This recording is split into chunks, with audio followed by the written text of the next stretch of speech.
So, ito na guys, yung hinahanap natin at matagal na nating pinapangarap guys na magkaroon tayo ng bagong motor para naman po ay hindi kami mahirapan sa aming mga trabaho. So guys, ito yung naisipan namin ng partner ko guys na kukunin kasi ito yan naman yung nagustuhan namin pareho guys. So try lang natin. At saka guys, hindi naman ako nagsisisi kasi napaka-astig at napaka-tikas ng kanyang design.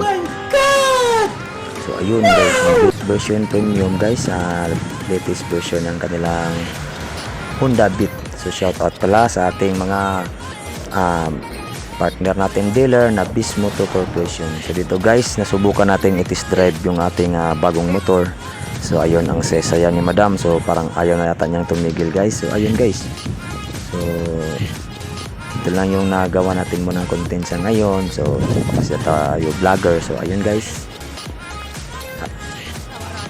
piniplex ko lang po talaga ito. So thank you God na successful po ang ating pag-apply.